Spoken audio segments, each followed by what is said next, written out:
great honor that Dr. Dan Wildcat is going to join us this morning from Haskell University and give us an update on how things are going, the fight that they are in, and how we as the Democratic Party in Douglas County can better support the Haskell community, the students, teachers, and everyone there. Dr. Dan Wildcat. Thank you for the invitation. It's a pleasure to speak to the Democratic inhabitants of this blue island in the middle of the Red Sea, and which is Kansas and Missouri. But I think, so what I can tell you is we are standing strong at Haskell. We know we still have an uphill battle.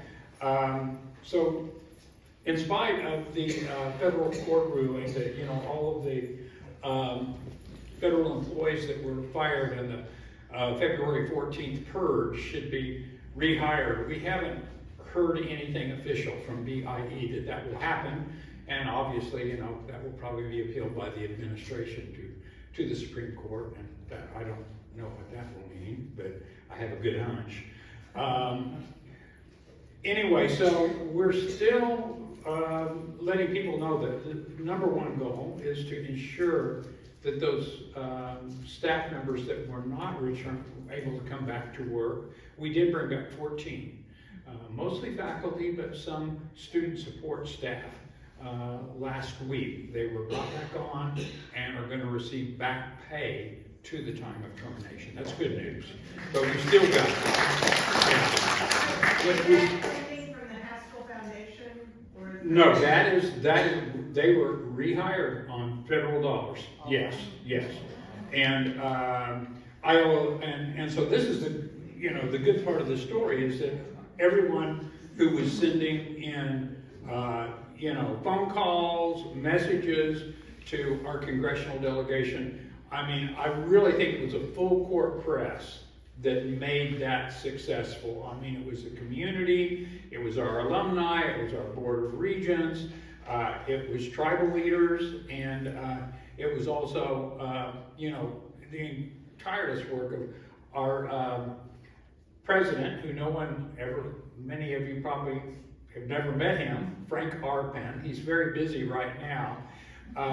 Just really endless hours he's had working to do everything he can to ensure that we're going to be made whole again, such as we were before February 14th. So that's still a struggle. So that's a priority for us to get all those employees returned. So keep the pressure up on that.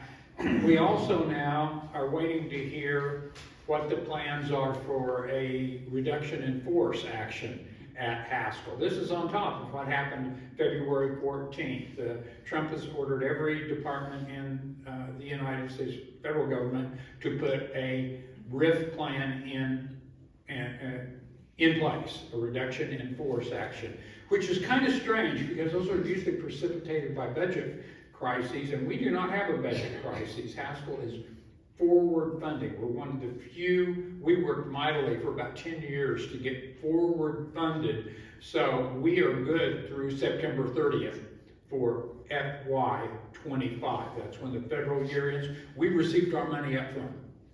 So this is kind of irony. We weren't in a budget crisis. We have money, but here we are in this crazy situation. And we don't know what will happen, though, with the federal budget for FY26, and that's something everyone needs to be attentive to. So keep your eyes and ears open on what's going on that. So that's the first item, I think first, restoration of all those employees who were not brought back from the St. Valentine's Day massacre at Haskell, on February 14th. And then second, please let our congressional leadership in Washington know that Haskell must be exempt from a federal reduction in force action. I heard that they were supposed to submit plans. I did hear from our dean. He believes that they did submit a plan. I said, what's the impact going to be on us? And he says, no one knows. It's across the federal government, because of my research work.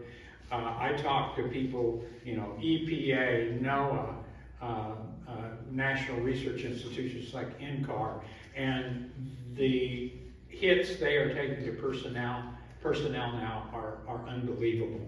My program officer at NSF, you know, they lost right before February 14th, they lost their probationary employees, about 168. They're pretty, and they're not a fat, top-heavy organization. They're pretty lean. But she told me in a call that their director told them to expect a 40% cut in remaining staff.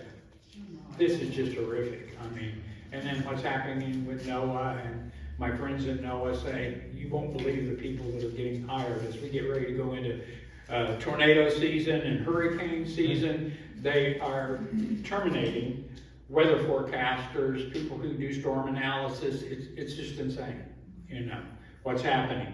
So we're probably going to take another hit, let people know Haskell should be exempt from that, must be exempt from that.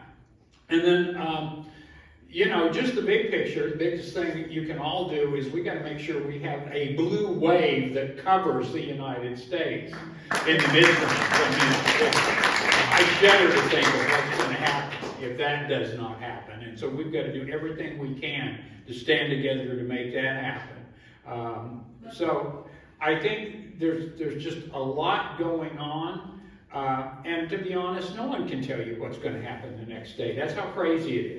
No one can tell you what is going to happen the next day, because you know, you may not have the opportunity to figure that out or be privy to that. Final good piece of good news. You may have seen in the journal World a fantastic sculptor and therapist, counselor, Tamara Worth. I don't know if you've ever seen her sculpture work. It's incredible. She has kind of single-handedly taken the lead in organizing a Lawrence art auction on behalf of Haskell that will take place, mark your calendars now, it will take place May 3rd. It will be at the Doubletree Inn, and we are going to have some incredible art. Stuff coming in from artists across the nation.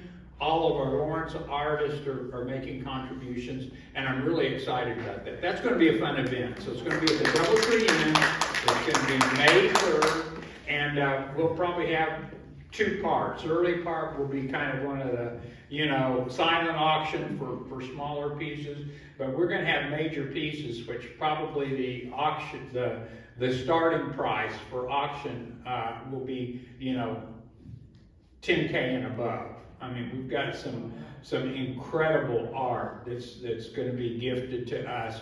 A couple of local artists are doing special pieces just for that auction. So I'll see you there on May 3rd, okay? Okay, thank you.